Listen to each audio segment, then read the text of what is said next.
রূপগঞ্জ জেলা যুবদল নেতা ইমনের উদ্যোগে বৃক্ষরোপণ ও বিতরণ কর্মসূচি। নারায়ণগঞ্জ জেলা যুবদলের সাবেক সহসভাপতি অ্যাডভোকেট আমিরুল ইসলাম ইমনের উদ্যোগে শিক্ষার্থীদের মাঝে বৃক্ষ বিতরণ ও স্কুল আঙ্গিনায় চারা রোপণ কর্মসূচি পালন করা হয়েছে। 2 জুলাই বুধবার উপজেলার কাঞ্চন পৌরসভার বীরাবো সরকারি প্রাথমিক বিদ্যালয় মাঠে এ কর্মসূচিতে প্রধান অতিথি হিসেবে উপস্থিত ছিলেন রূপগঞ্জ উপজেলা নির্বাহী কর্মকর্তা সাইফুল ইসলাম।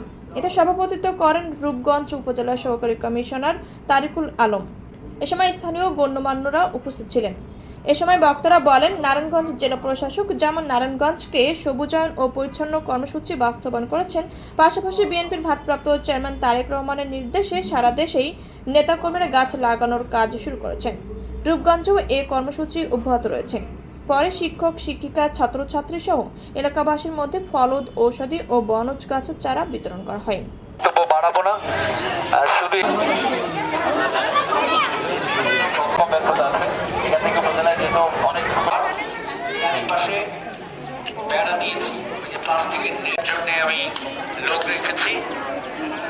যদি এগুলোর টাকা আবার নতুন ভাবে গাছের একটা সমান তৈরি হবে এবং আমি দেখতে যাতে সুন্দর লাগে এই গাছগুলা, এই জন্যে